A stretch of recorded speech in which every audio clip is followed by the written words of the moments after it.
Welcome to the InfoSec Insider podcast, brought to you by URM, the UK's leading information and cybersecurity specialists. Hi, my name's Annie and I'm here today with Mark O'Kane, who's one of our consultants here at URM. Welcome to another episode of InfoSec Insider. So today, Mark and I are going to be discussing the incident management controls, which sit within the organisational control themes in ISO 27001. So first of all, Mark, can I just ask you what the requirements of the incident management controls are and how they fit into the overall aim of the organisational controls? Sure. So first of all, the overall aim of the A5 controls is basically to help organisations define their business strategy for managing information security in general. The incident management controls fit into the picture by focusing on how organisations will respond if their data does somehow become compromised, or if one of their systems were to go down, or if there was some kind of loss of confidentiality or integrity of availability to their information assets. So to summarize the controls briefly, A524, which talks about incident planning and preparation, requires organizations to plan and prepare for future incidents by establishing processes, defining key roles and responsibilities, and communicating these processes and duties regularly to your employees.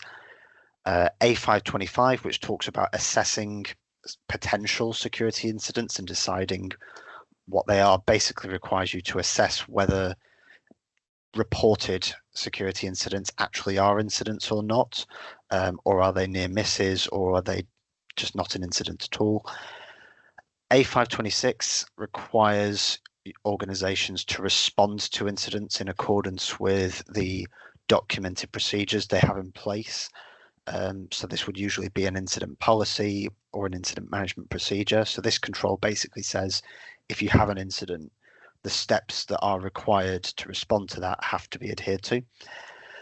A527 requires organizations to use the knowledge that they've gained from security incidents to strengthen their security posture and the controls they've put in place to secure their data.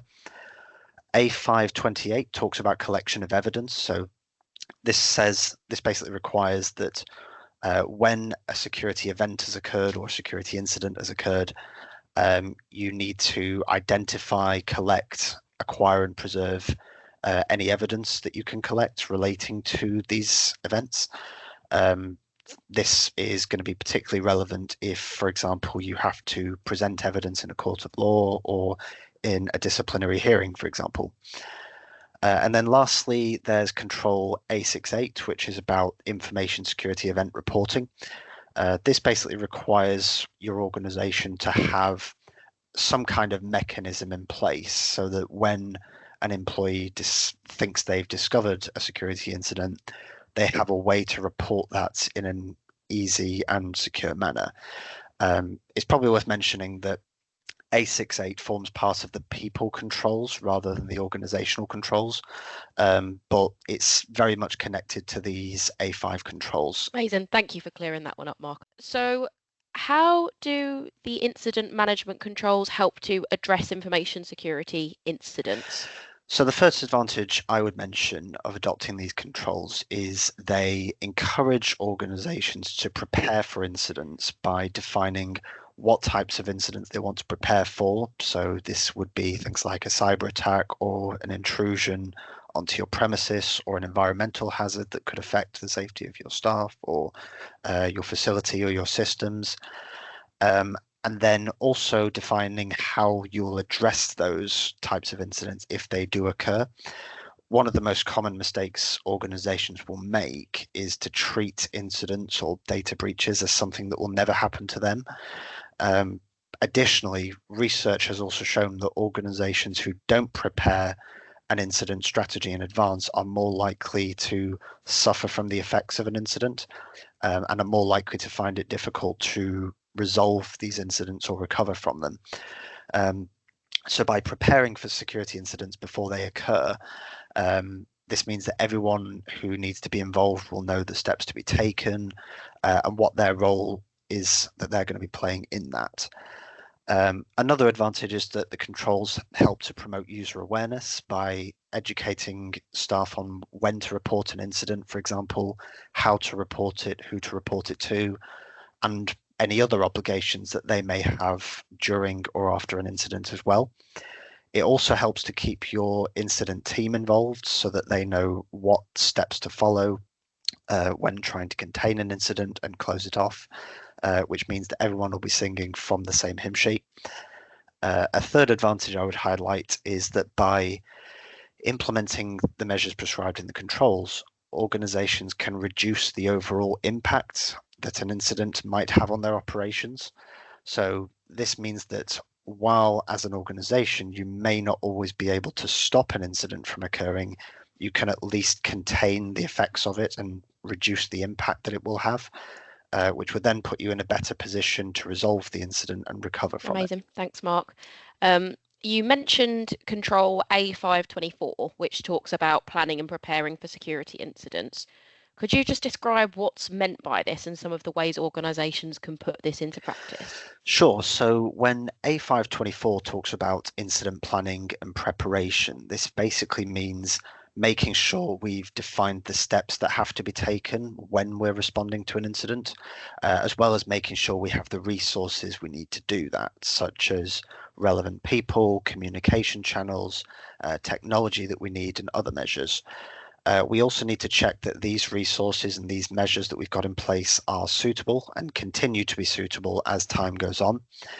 A524 says that to do this, organizations have to document the processes they'll follow when carrying out the response.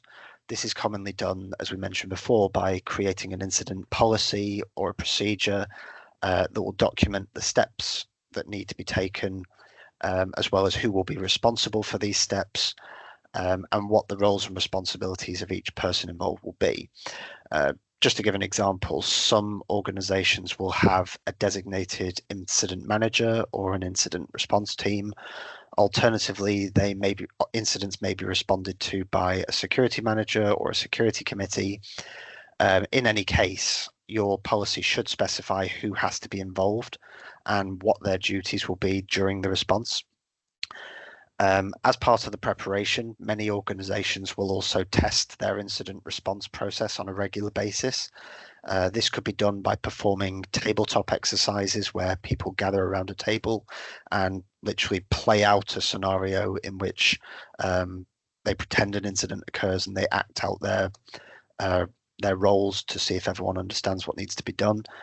Another thing companies will do is they'll test their employees' knowledge of the incident process during their awareness training. So this would be asking things like, how would you report a phishing attack if it occurred?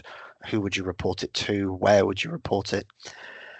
The only other thing this control requires is that the processes and the roles and responsibilities you've defined need to be communicated to your users in advance.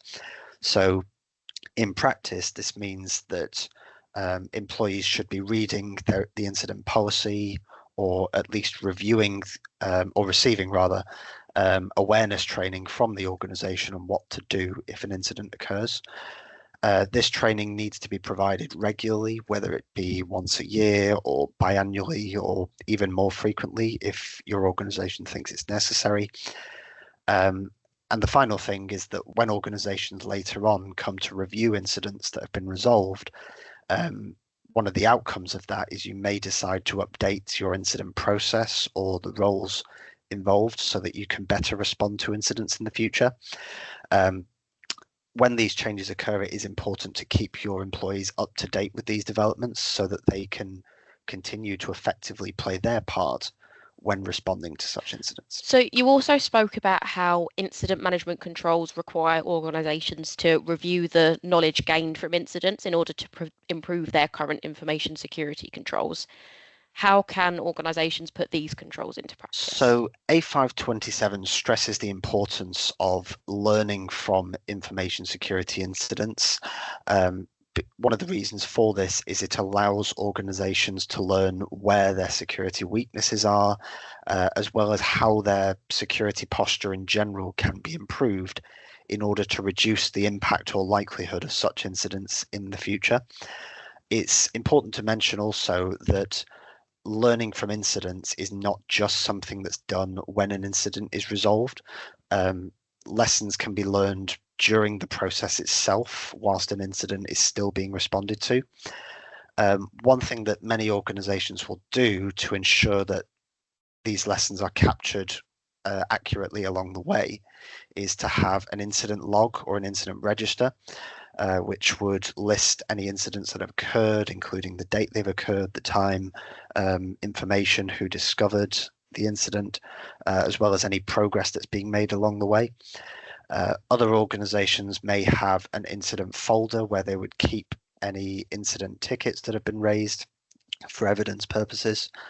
Another common practice is to brief senior management on incidents at management review meetings. Management reviews are a mandatory requirement of ISO 27001 anyway, because it requires senior management to assess your ISMS overall. So this could be a very practical place in which to get senior management's input on incidents that have occurred. One benefit that I would just mention of this is that by having senior management involved, you can benefit from their valuable input and get their approval for any changes or any new budgetary requirements if necessary. Some companies may alternatively find it beneficial to have an incident team or an incident committee who can regularly meet and review incidents that have occurred. Such a committee can also agree on any improvements that need to be made or escalate any other recommendations to management if it needs escalation.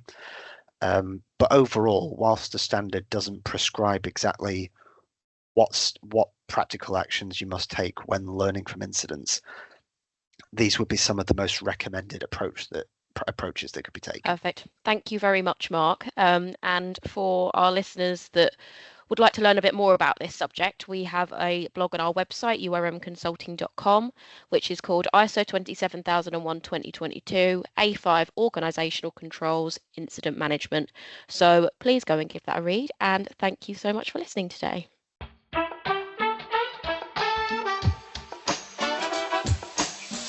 If you've enjoyed this podcast, we would really appreciate it if you could spare a moment to leave a rating or review at ratethispodcast.com/InfoSec Insider. To listen to more episodes, you can find us on Spotify, Apple Podcasts, YouTube, and Podbean. Thank you for listening to URM's InfoSec Insider podcast. For more information, visit our website at urmconsulting.com.